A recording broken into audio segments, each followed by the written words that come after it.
지금 테슬라가 인도량이 줄었다. BYD에게 1위를 뺏겼다. 같은 뉴스만 보고 테슬라는 끝났다 라고 결론 내리시는 분들, 여러분은 지금 자본주의 역사에서 가장 큰 정체성 전이 과정을 정면으로 놓치고 있는 겁니다. 테슬라를 자동차 회사로만 보는 순간 여러분은 가장 중요한 질문을 놓칩니다. 테슬라는 지금 차를 파는 회사가 아니라 반복 수익과 AI 기반 자율 시스템을 파는 회사로 갈아타고 있습니다. 그리고 이런 전환은 늘 똑같은 방식으로 진행됩니다. 겉으로는 판매량이 흔들리고 주가는 불안하고 뉴스는 부정적입니다. 그런데 내부에서는 돈 버는 구조가 교체됩니다. 이 구조 교체가 완성되는 순간 시장은 갑자기 기업의 이름표를 바꿉니다. 자동차 기업에서 플랫폼 기업으로, 제조업에서 소프트웨어 기업으로, 그리고 더 나아가 AI, 로보틱스 기업으로요. 한국 서학개미들은 이 변화를 그냥 감으로 하지 않습니다. 판매 부진 뉴스 속에서도 테슬라에 1조 원이 넘는 돈이 들어갔습니다. 이게 뭘 의미하냐면 시장의 일부는 이미 차 판매가 아니라 전환의 성공 여부에 베팅하고 있다는 뜻입니다.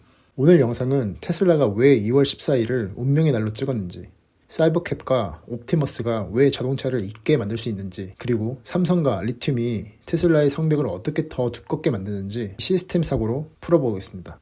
2월 14일 테슬라는 FSD의 일시불 옵션을 종료하고 월 $99 구독제로만 운영하겠다고 선언했습니다.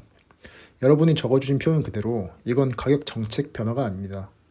비즈니스 모델의 교체입니다. 한번 받고 끝나는 구조에서 매달 돈이 들어오는 구조로 바꾸는 겁니다. 이게 왜 운명의 날이냐면요. 기업의 밸류에이션은 매출 규모도 보이지만 매출의 질을 더 강하게 봅니다. 반복 수익은 기업 가치를 완전히 다른 방식으로 평가하게 됩니다. 일시불은 매출이 톱니처럼 들쑥날쑥합니다. 구독은 매출이 누적되고 예측 가능해지고 유지가 되면 스티키가 됩니다. 월스트리트가 환호하는 건 이 구조입니다. 그리고 테슬라가 여기서 노리는 진짜 속셈은 한 가지입니다. FSD를 자동차 옵션이 아니라 플랫폼의 통행료로 만들려는 겁니다. 지금 FSD 이용률이 12% 수준이라고 했죠. 이 숫자가 중요한 이유는 낮다가 아니라 올릴 여지가 크다는 뜻이기 때문입니다. 머스크가 말하는 1000만 구독자는 허풍일 수도 있습니다. 하지만 비즈니스 모델이 구독으로 고정되는 순간 시장은 목표치가 아니라 방향을 먼저 삽니다. 방향이 맞으면 숫자는 나중에 따라 붙습니다. 여기서 여러분이 반드시 구분해야 할 게 있습니다.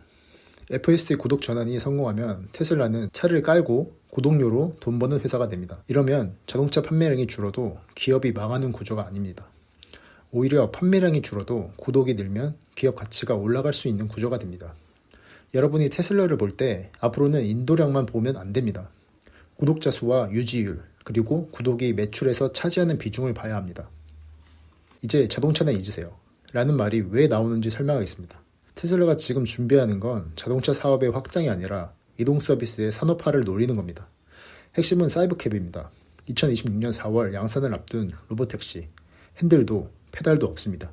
즉, 운전자를 전제로 한 설계가 아니라 자율주행을 전제로 만든 제품입니다. 자동차는 전통적으로 제조업의 게임입니다. 그런데 로보택시는 운영업의 게임입니다.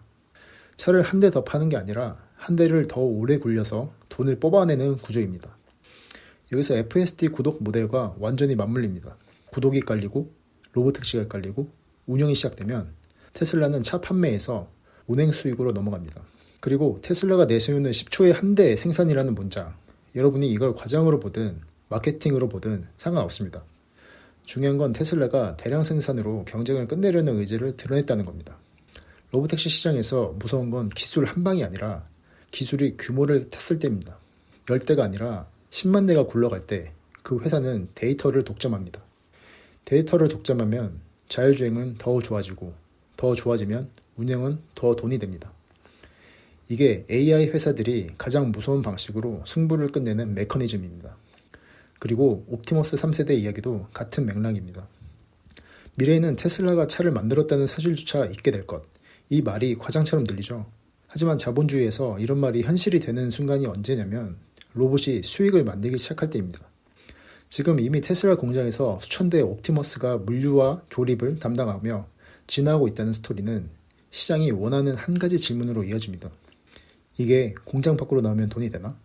돈이 되는 순간 테슬라는 자동차 회사가 아니라 로보틱스 회사가 됩니다. 그 전환의 문턱을 2026년에 넘을 수 있냐? 그게 핵심입니다. 테슬라의 무서운 점은 제품이 아닙니다. 제품은 경쟁자가 따라올 수 있습니다. 진짜 무서운 건 공급망입니다. 테슬라는 지금 수직 계열화의 성벽을 쌓고 있습니다. 텍사스 리튬 정제 공장이 1월 15일부터 공식 가동을 시작했습니다. 북미에서 원석부터 배터리 등급 리튬을 직접 뽑아내는 구조는 테슬라에게 단순한 원가 절감이 아닙니다. 지정학 리스크를 줄이고 공급을 통제하고 가격 변동성을 줄이는 보험입니다. 배터리 원가가 내려가면 자동차 가격 경쟁력도 올라가고 로보택시의 운영 원가도 내려갑니다. 결국 운행 수익 게임에서 마진이 달라집니다. 둘째, 삼성과의 동맹. 테슬라가 로보택시 5G 통신에서 퀄컴 대신 삼성을 선택했고 차세대 AI6 칩 계약도 삼성에 맡겼다는 얘기. 이게 왜 중요하냐면 테슬라가 자율주행의 하드웨어 주도권을 공급망으로 잡으려는 시도이기 때문입니다. 자율주행은 소프트웨어만으로 안 됩니다. 칩과 통신, 센서, 전력 효율, 패키징이 모두 연결되어야 합니다. TSMC, 2나노 가격 압박 같은 변수가 생길 때 삼성이라는 대안축을 키워놓으면 테슬라는 협상력을 갖습니다. 협상력은 곧 원가와 일정의 안정성입니다. 여러분, 테슬라의 성벽은 이런 식으로 만들어집니다. 기술만으로는 따라올 수 있어도 공급망과 원가 구조를 동시에 따라오기는 어렵습니다. 그래서 테슬라가 무서운 겁니다. 테슬라가 진짜로 자동차를 벗어나 AI 로보틱스 기업으로 인정받을지 아니면 어쩌면 자동차 제조사로 묶일지는 2026년 상반기에 결정됩니다. 그리고 그 첫 관문이 1월 28일 4분기 실적 발표입니다. 여기서 여러분이 확인해야 할 건 딱 3가지입니다. 첫째, FSD 구독자 증가 속도.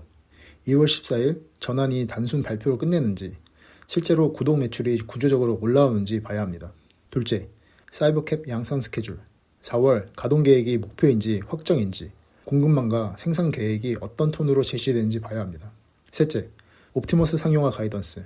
2026년 연간 5만 대 생산 목표가 유지되는지 그리고 공장 내부 활용이 외부 판매로 이어질지 로드맵이 나오는지 봐야 합니다. 여러분, 테슬라를 평가하는 프레임은 이제 바뀌어야 합니다. 인도량 뉴스에 일희일비하는 게임이 아니라 구독, 로보택시, 로봇, 그리고 공급망 성벽을 확인하는 게임입니다. 이 전환을 이해하면 테슬라의 변동성은 공포가 아니라 구조가 됩니다. 여러분의 테슬라 전략은 무엇인가요? 차 만드는 회사로 본다 라든지 플랫폼으로 본다, 로보틱스로 본다 댓글로 남겨주시면 그 프레임에 맞춰 어떤 지표를 우선으로 봐야 하는지 시스템으로 같이 정리해드리겠습니다. 지금까지 흑부자였습니다. 내일은 오늘보다 더 자산가로 눈뜨시길 기도드리겠습니다. 감사합니다.